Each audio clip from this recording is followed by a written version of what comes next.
아직 날씨가 이렇게 왔다 갔다 하는 것 같습니다. 그렇지만 문득 이렇게 겨울이 오는 그 냄새 같은 거 이런 거 느낄만해진 때가 왔습니다. 오늘 저녁에는 뜨끈한 이제 찌개나 이제 맛이 깊은 국물에 국수 한 그릇 어떨까 싶습니다. 배방에 아비면찬이라고 진짜 점심에만 하지만 끝내주는 고기국수집이 있는데 진짜 괜찮습니다.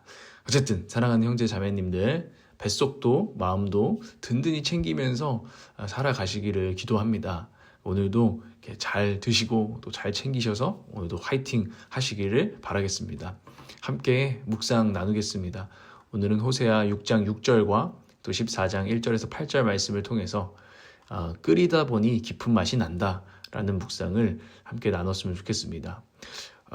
하나님의 사랑을 선포했던 선지자가 있습니다. 그 이름은 호세아입니다. 호세아. 아모스와 같이 북이스라엘에서 이렇게 활동을 했던 선지자인데요. 아모스는 어제 보았던 것처럼 막 정의, 공의를 이야기하면서 그 측면을 이렇게 강조해서 메시지를 전했는데 매우 맹비난도 퍼붓고요. 그런데 호세아는 아주 절절한 사랑의 메시지를 전했던 하나님의 심정을 전했던 사람입니다. 이 선지자 호세아는 이렇게 예언을 하게 된 메시지를 하나님이 이 말씀을 전하기 원하시는구나 이 계시를 받은 것도 좀 남달라요. 호세아는 이제 고멜이라고 하는 아주 이제 바람기가 다분한 이 여인과 함께 이제 하나님의 명령 가운데서 결혼을 하게 됩니다. 이 결혼 생활이 그래서 순탄치가 않죠. 고멜이 좀만 뒤돌아서면 다른 남자랑 누워 있고 이런 일들 다시 데리고 오고 원래 또 그 이제 간통죄를 저지르면 그 당시는 이제 죽이는 건데도 그런 것들을 잘 이렇게 커버하고 이런 것들을 하면서 계속 이 고멜을 이제 품고 사는 미친 사랑의 여정을 이제 통해서 그 인생의 진짜 사건들을 통해서 하나님의 마음과 메시지를 발견하게 되는 선지자이기도 했습니다. 호세아가 어떤 선지자인지 좀 그려지십니까? 이 호세아가 했던 메시지의 핵심 문장들이 있죠. 많은 문장들이 있으나 몇 가지를 뽑는다면 여호와가 그들을 사랑하나니 너는 또 가서 타인의 사랑을 받아 음녀가 된 그 여자를 사랑하라. 이게 하나님의 말씀이었고 호세아는 여기에 순종함으로 메시지의 삶을 살게 됩니다. 부정을 저지르는 고멜을 다시 데려와서 사랑해야 하는 삶, 아까도 말씀드린 이 삶을 통해서 메시지가 나온다고 하는 부분이 참으로 인상 깊습니다. 그런 면에서 우리의 삶 가운데도 여러 가지 이해할 수 없는 일들이 있지만 하나님께서 그것을 통해서 또한 우리 가운데 깨닫게 하시고 또 주시는 메시지, 우리 마음으로 전하는 메시지들을 주신다는 것을 우리는 한번 생각해 볼 수 있습니다. 또 다른 핵심 문장에는 이 문장이죠. 나는 인애를 원하고 제사를 원하지 아니하며 번제보다 하나님을 아는 것을 원하노라. 나는 인애를 원한다. 하나님을 아는 것을 원한다. 우리가 여호와를 힘써 알자 이런 메시지를 이 호세아는 계속 전하는데요. 이 인애라는 단어를 자주 사용합니다. 이 인애는 자비로도 해석할 수 있고 여러 가지지만 헤세드라고 하는 이 단어는 변함없는 사랑, 신실한 사랑, 여러 가지 위기가 있지만 그럼에도 결코 약속을 깨뜨리지 않는 사랑 이런 것들을 뜻한다고 하죠. 쉽게 변함없는 사랑이라고 번역할 수 있습니다. 그런데 문제는 이거죠. 결혼을 했어요. 양측에서 서로 변함없는 사랑으로 사랑을 해야 되는데 한쪽은 변함없는 사랑으로 사랑을 해요. 기다려주고 속상하고 여러 가지 사건들을 경험해도 다시 한번 미워도 다시 한번 하면서 난 사랑해 이렇게 하는데 한쪽은 계속 언약을 깨뜨리는 거죠. 신실하지 못한 모습을 이제 보여주는 겁니다. 그 관계, 이 헤세드의 균형이 깨어진 이 관계가 이 호세아서에서는 드러나거든요. 그게 우리와 하나님의 관계다라는 것을 호세아가 말해주는 거예요. 그런데 하나님이 나는 그렇게 너희들이 늘 약속을 깨뜨려도 괜찮아. 난 그래도 그냥 언제나 기다리는 나무처럼 뭐 이런 메시지만 전하는 게 아니라 내가 기다리고 있는데 돌아오거라. 돌아와서 이제 너희도 나처럼 신실하게 사랑해 주라.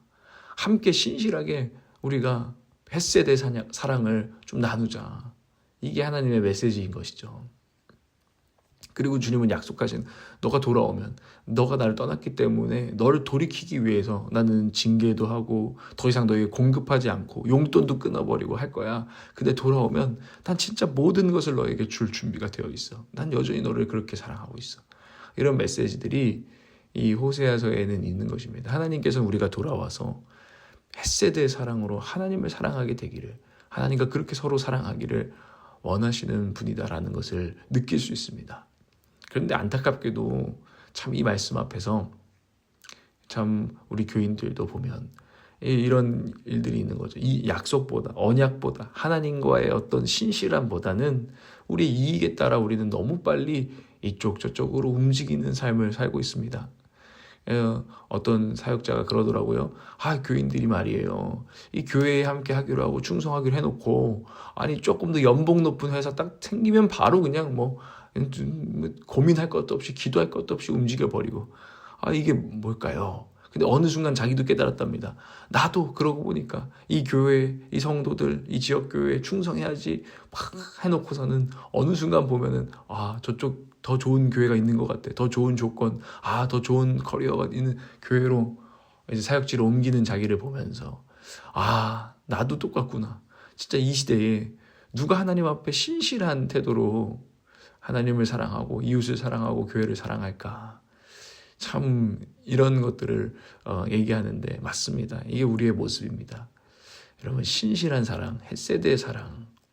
오늘 우리가 한번 나의 모습을 점검해 볼 필요가 있는 것입니다. 오늘 말씀 가운데 정말 생각나는 말씀, 또 우리에게 또 주시는 말씀이 계시록의 말씀일 것입니다. 계시록 2장 4절에서 5절에 처음 사랑을 버리지 말아라. 에베소 교회를 향한 말씀이죠. 너희들 처음 사랑을 버렸어. 그러니까 회개해라. 돌이켜라. 호세와 고멜도 정말 처음 사랑이 있었기 때문에 결혼하지 않았겠습니까? 아무리 그래도. 그런데 그때는 아마 처음 사랑의 마음으로 처음 행위들, 그냥 자연스럽게 사랑하면 나오는 행위들, 조심스러움들, 또 섬김들, 헌신들이 있었을 것입니다. 그런데 어느 순간 처음 사랑도 잃고 처음 행위도 잃어버렸습니다. 이런 상태가 됐을 때 어떻게 하면 그 처음 사랑을 회복할까? 내가 마음이 다시 뭔가 하고 싶은 마음이 들 때까지 그냥 기다려야 되는 걸까? 그 마음을 달라고 기다리고 기도하고 되뇌이고 기억해야겠죠. 근데 또 에베소서는 이렇게 말합니다. 그 계시록은 에베소 교회에게 회개하여 처음 행위를 가지라. 네, 돌이켜서 그 마음이 막 어떻게 따라올 때까지 기다리지 말고 처음 행위를 가지라고 말합니다. 처음 사랑을 가지라고 하시면 되는데 처음 행위를 가져라. 이게 참 의미가 있는 것이죠. 하나님께서 내가 처음 사랑을 가지고 했던 참 처음 행위들은 무엇이 있나. 그때는 마음이 벅차올라서 자연스럽게 그게 됐지만 지금은 그렇지 않고 사랑이 싹 식어버렸다. 그러면은 그때 그 시절 그 마음으로 했던 행위들로 내가 돌아가 보자. 내가 뭘 했지? 내가 하나님을 사랑했을 때 뭘 했지? 그래서 돌아가 보라는 거죠. 그리고 해보라는 거죠. 그러면서 다시 한번 그 마음을 기억할 때 하나님께서는 또 회복이 있을 거라고 약속하십니다. 처음 사랑을 했던 거.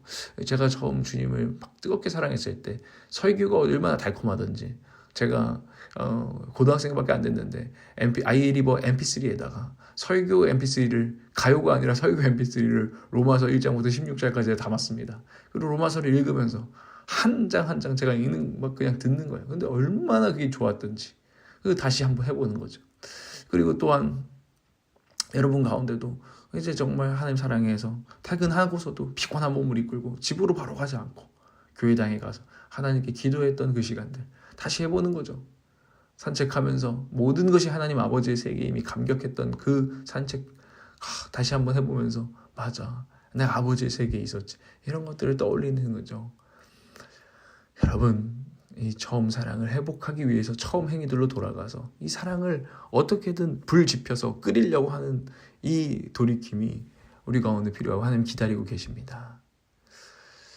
근데 이런 반복들이 있잖아요. 사랑이 좀 뜨거워졌다가 식었다가 뜨거워졌다가 식었다가 이런 여정들을 통해서 그래도 우리가 그때그때 식을 때마다 어떻게든 이 사랑을 다시 따뜻하게 끓여내려고 식은 찌개를 다시 끓이듯이 불을 지피는 이 여정을 반복할 때요, 결국에는 하나님을 더욱 알게 되는 역사가 있고 하나님을 더 깊이 알게 되고 더 깊이 사랑하게 될 것을 우리는 오늘 소망할 수 있습니다.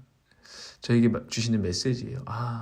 세월이 지날수록 사랑이 식는 부부가 있죠. 그게 당연한 것처럼 요즘 얘기하는 분들도 있습니다. 근데 세월이 지나갈수록 사랑이 깊어지는 부부가 있습니다.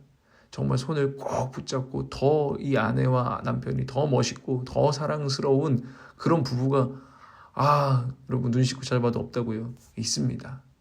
아주 가끔 있을죠. 세상의 법칙에 다 따라서 사랑이 식어버리니까. 근데 있습니다. 우린 이것을 소망해야 됩니다. 그냥 세월이 지나면 그렇게 되었을까요? 아니에요. 노력이 있는 것입니다. 식을 때마다 다시 돌이켜서 사랑하고 사랑하다 보니 처음 사랑보다 더 깊은 사랑, 오늘이 최고의 사랑, 어제보다 더 오늘 더 사랑합니다 라는 진짜 고백을 하게 되는 것입니다. 우리가 하나님께도 우리의 삶에 대해서도 우리 이웃에 대해서도 이런 나아감이 있기를 원합니다. 찌개는 식었다 끓였다 식었다 끓였다 할 때 가장 깊은 맛을 내는 법입니다. 이것을 묵상해 보시길 바랍니다. 기도하겠습니다. 신실한 사랑의 하나님, 우리도 주님을 헷세드의 변함없는 사랑으로 고백하기 원합니다. 주님은 우리를 그렇게 사랑하고 계십니다. 미지근하게 차갑게 점점 식어가고 썩어가는 주님과의 사랑을 두고 볼 수 없습니다. 어떻게든 다시 뜨겁게 그 사랑의 온도를 유지하기 위해 사랑을 끓이겠습니다. 처음 행위를 하나님 살피겠습니다. 불을 잘 돌보겠습니다. 성령의 불꽃을 우리 안에 부어주셔서 오늘도 다시 주님을 향한 마음 따뜻하게 하시옵소서. 그렇게 하루 한 주 한 해 지나가면서 더 깊은 주님과의 사랑을 고백하게 하시옵소서. 주님과의 깊은 맛을 나누는 그 성도로 무르익어가는 우리 올락처치 되게 하옵소서.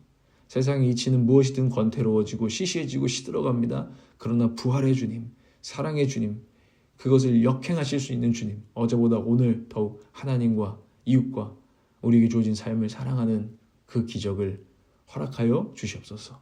예수님의 이름으로 기도합니다. 아멘.